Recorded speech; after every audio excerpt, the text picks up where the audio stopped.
افخان افسران رپرشکان و سربازان هر یک کدام شما را با این روز عید تبریک گفته به همه شما سلامتی عمر دراز و همه خوشی‌های زندگی را تمنا دارم.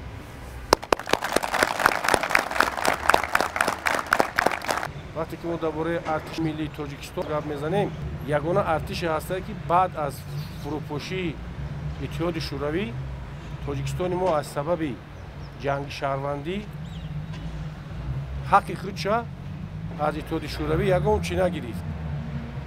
همین خالی خالی موند. دیگه مملکت‌هایی که بودن 15 تا ریسپوبلیکایی که بود از روی مساحتشون از روی اهالی داشتگیشون و از همون اتحاد شوروی چی قسمای نظامی که در همون ریسپوبلیک‌ها بودن همون را ایخود کردن گرفتن.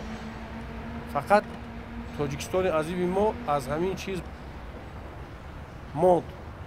سببش سبب جنگ شهروندی بود. لیکن بر همه همین کمبودی جنگ شهروندی شرایط کمبودی اقتصادی نگاه نکرده با دستگیری جناب عالی در مدت 22 سال قسمای نظامی ما اگر چنده که قسمای نظامی اگر تیپه‌های ساختگی هم نباشه در مقطع‌ها در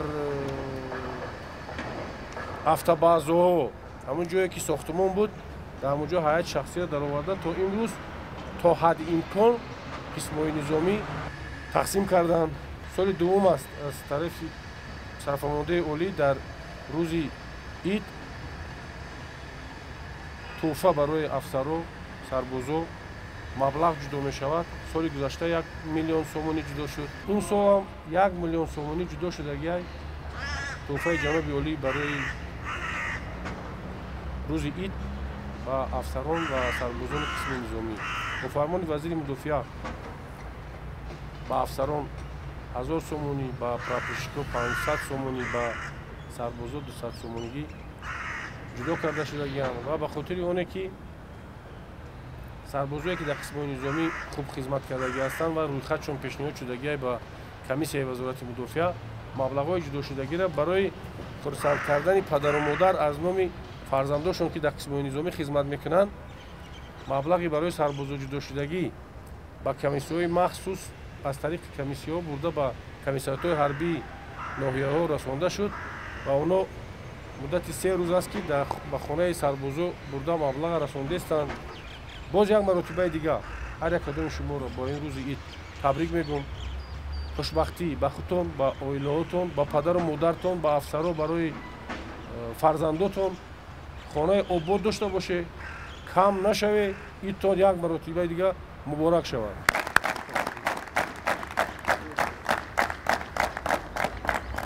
با میدل جشن 20 سالگی قوای مسلح جمهوری تاجیکستان سرفراز گردانده شود. زبیرов حسین. تبریک.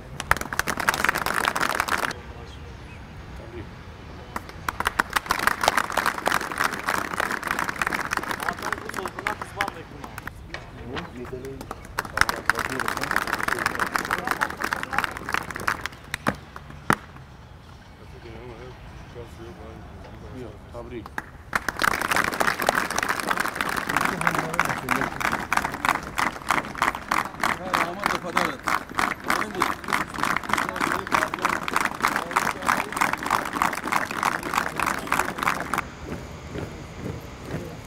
Polishak. Zon Taj Faroz. Polishak. Polishak. Zon Taj Faroz.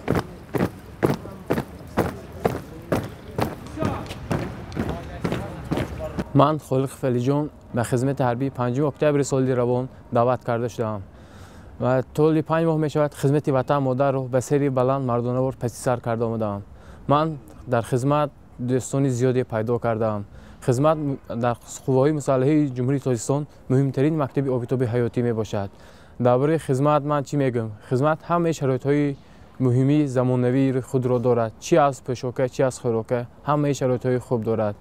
و من فخر میکنم که در چنین منظره زیبا در چنین زمانه تنجی آسایشته خدمت را ادا کرده شدم و من همه دوستان خودم و همه برادران خودم را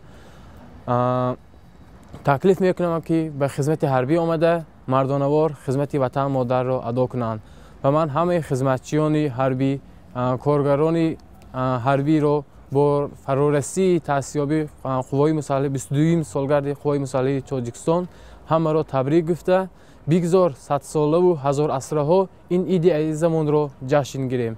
ز عشق وطن جوش دارد دلم، ز عشق وطن جوش دارد دلم، به حرف وطن گوش دارد دلم. وطن را بنازم مرا در کنار، چو مادر گرفت و نمود به اختیار. من سرباز قطاری فضل‌الدین فتح‌الدین طول 5 ماه می شود به صف قواهای مسلح جمهوری تاجیکستان آمده خدمت وطن مادر را کرده ایستاده ام. من همه فرماندهان و افسران و پراپورچیک و سربازان را با 22مین سالگرد تأسیس یابی قواهای مسلح جمهوری تاجیکستان عید ارتش 23 فوریه تبریک گفته به آنها تنصیتی و خانه آبادی و آسمان صاف و بی‌غبار را از درگاه خداوند خواهانم. خدمت به مشکلی نمی شود.